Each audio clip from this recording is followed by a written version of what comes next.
Welcome to Strip Coverlet, where we squeeze the bigger picture out of literature. I am Adrian Fort, and we are here for what I believe is the 19th video in the opening paragraph series here on the channel. And I want to, just real quick, I'm pretty proud of the opening paragraph series here on the channel. If you have not delved into that, 19 videos with a single paragraph. The reason I'm proud of that, I don't think you're getting that anywhere else.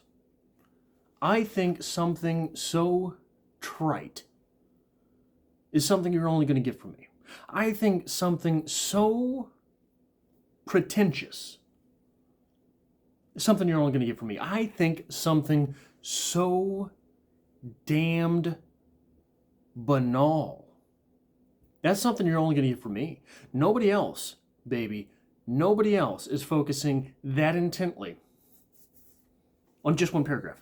Okay, so today we're looking at Of Mice and Men from John Steinbeck, and I have, I believe it's six points that I want to talk about with this here opening paragraph. So, how does the opening paragraph read? It reads as such.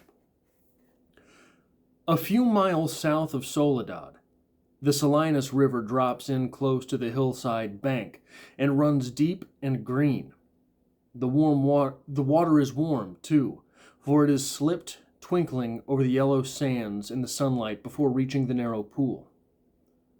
On one side of the river, the golden foothill slopes curve up to the strong and rocky Gabilan Mountains, but on the valley side, the water is lined with trees, willows fresh and green with every spring,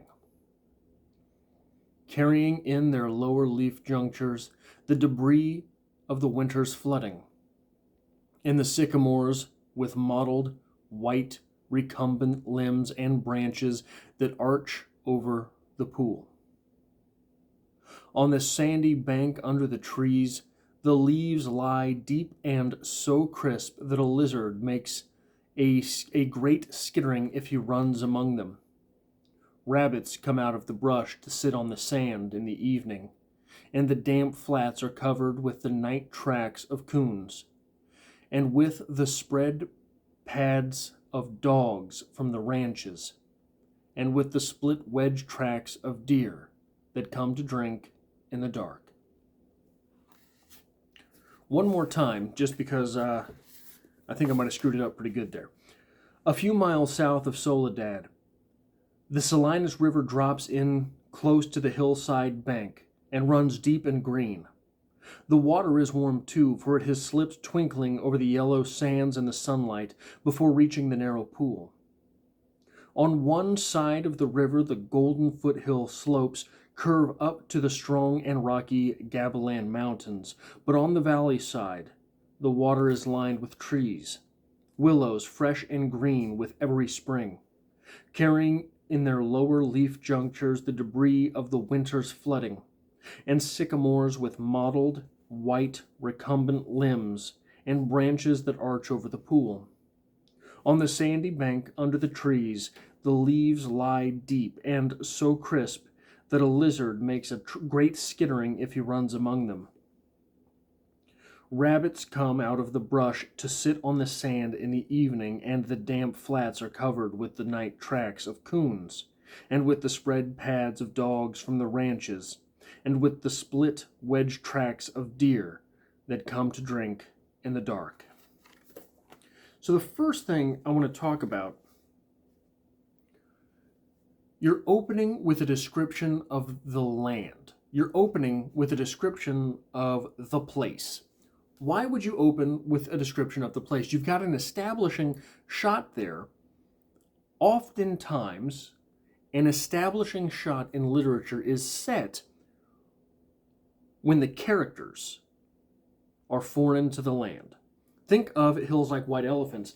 In Hills Like White Elephants, we open with the... I don't know where I've got it. It doesn't matter. Got stacks of books everywhere. That's my life. In Hills Like White Elephants, very much like this story here, what we've got is we have an establishing shot of the area because the characters themselves are from someplace else. And then a little bit later, a little bit after that, we learn, of course, that Lenny and George are tramps. I'll get back to that later. And if you Soledad, the place where we're looking at on the map in California, here, this is California. This is what California looks like, sort of like this, but with lots of robberies. It's in the middle of California, and it's on the coast. It sort of faces south. If you were to take the place, the county itself, it doesn't face east or west. It faces sort of southwest. And it very much has the look of an end place. So if you Google it, right, and you see it on the map, it oftentimes you have this little picture where the county itself will be highlighted in red. If you look at it, it looks almost like a map pulled up on a video game, right? That's the destination. That's the end point. That's where the final boss will lie. And I think in the popular consciousness, I think California only really exists in one of two ways. California is glitz and glamour and Hollywood, where California is glitz and glamour and Hollywood and sleaze, right? You've got an idea of corruption with the glitz and the glamour, right? You have an idea of expectation, and this goes way before any of the weird stuff that we know goes on in Hollywood, the terrible stuff we know goes on in Hollywood today. Before any of that, there was an awful lot of the dark side in California, in the Hollywood type idea of California. But on the other side of that is the pure, picturesque, nature reserve idea of California. And we have here a story that exists in the latter. You have all of these trees. You have all of this wildlife. You have mountains. You have running water. We know which California it is that we are in. And coincidentally, when that idea is presented to us, it is much easier to go back in time. This is not, here in 2022, a contemporary story, but because of the narration here, because of the description here, we are more easily transported back by knowing it's California. By knowing it's California and being given the nature reserve type idea versus the glitz and glamour type idea, something you might find in Bret Easton Ellis. We're not getting that California. We're getting the California slightly post-cowboy, right? That is what we're getting. We're getting an unreserved California. What am I doing here? But because of all of these descriptions, what we're also getting is something that is very alive and vibrant. So in that way, the two Californias that we get are both very American. They are both, regardless of when we're reading them, alive, right? The idea of the glitz and the glamour and everything, that is a very vibrant and alive, but human feel, versus the nature reserve, which is very green and lush and vibrant and alive, but not human. In this second California, humans are just another animal. Humans are just another animal in the untamed wild, right? There's no one there to hold our hands. So the water going back to the water, it says, is warm because it has run over the sands. It is warm because it is filtered through all of those things. It is warm coming from the mountains down through the river and out to the ocean. But we're talking about a pool. So there's two ideas of water as well. There's a duality of water. Duality of California, duality of water. We're going to get an idea of the duality of many things in this novel. But the idea of the duality of water, water is the source of life. Water, the source of life, is often symbolized with running water. Running water, which is mentioned in this opening paragraph, but not the water which is dallied upon. The water upon which we dally in this opening paragraph is a pool. Pools are still water. So the water is warm, which says that it is comforting, and it could be useful for bathing. This is not the ideal water for nourishment. The idea of still water goes all the way back. I believe there are mentions of still water, not just in the Bible, but the Old Testament of the Bible, way back Bible, right? People always knew, don't drink the still water. Don't drink the still water. But we have here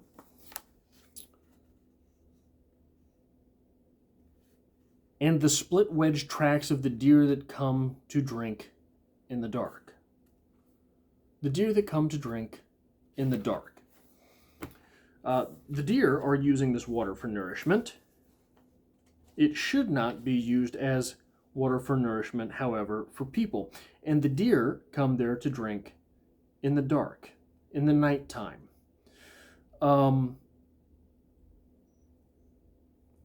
So we again here, with the pool of water, have a symbol of a stopping place. Not the running water, the place where the water has stopped. Not the drinking water that nourishes, but the running water in which we stop to bathe. So we have further explicated that duality of the idea of water. So we have running water, still water, glitz and glamour, California, nature reserve, California, Lenny and George.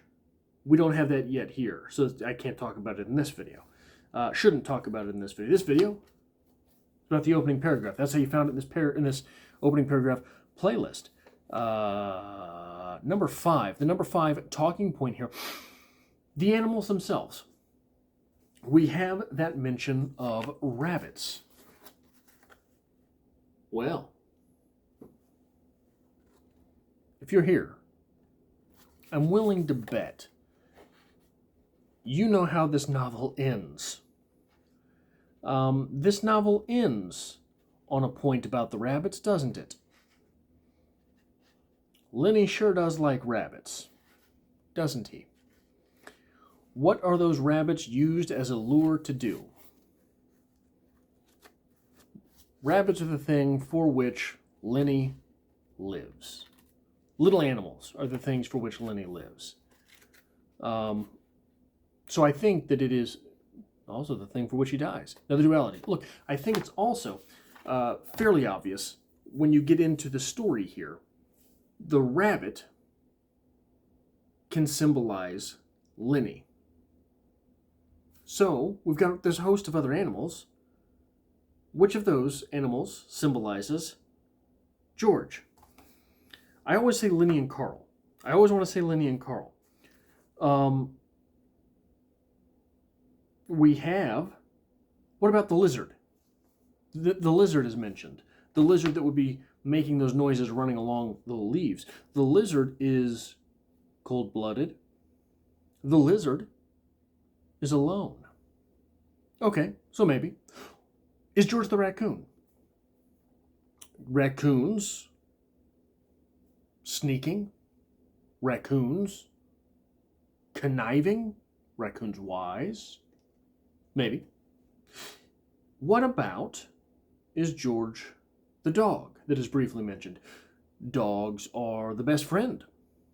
Dogs are loyal. Maybe. Maybe George is all of them. Maybe George is all of those animals.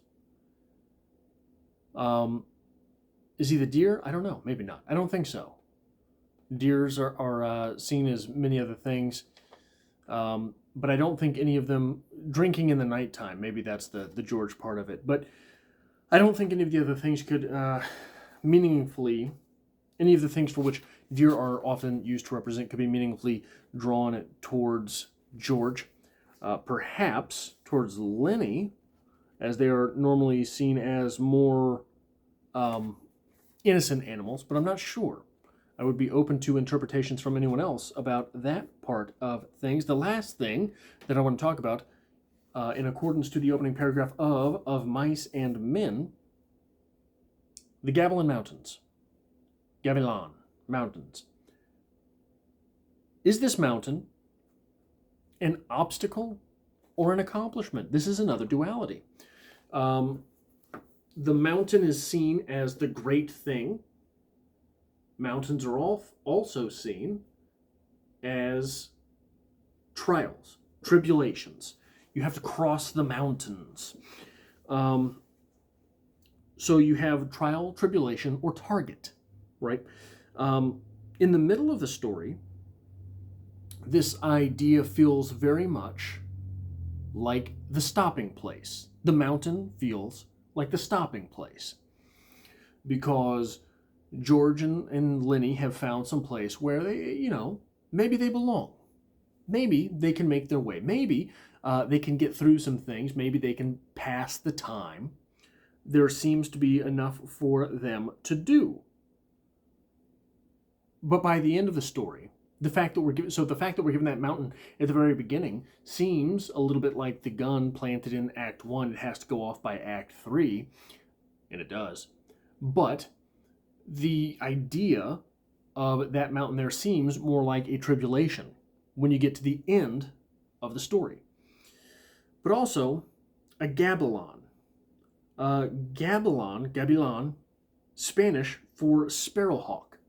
I guess with the B is the newer interpretation of the word. The older spelling was with a V, gavilan. It's a bird of prey. And here we have another duality. Birds of prey. Birds, all birds, are seen as beautiful, as awe-striking, as symbols of freedom, right? Symbols of potential, symbols of escape, symbols of flight. Birds of prey are also merciless. So the fact that this mountain is named after a hawk, a bird of prey, a bird that is used to symbolize freedom, also used to symbolize the end of things. It is beautiful. It is terrible. A lot like this story. If you really want to get down to the nitty-gritty of things, a lot like this story. The Gabilan Mountains. And the last thing I want to talk about, this isn't interpretation type stuff, but this is stuff to talk about. When you sit and make your way through this opening paragraph, it feels very workabout. A few miles south of Soledad, the Salinas River drops in close to the hillside bank and runs deep and green. The water is warm, too, for it has slipped twinkling over the yellow sands in the sunlight before reaching the narrow pool. On one side of the river, the golden foothill slopes curve up to the strong and rocky Gabilon Mountains. But on the valley side of that water is lined with trees, willows, fresh and green with every spring, carrying in their lower leaf junctures the debris of the winter's flooding, and sycamores with mottled, white, recumbent limbs and branches that arch over the pool.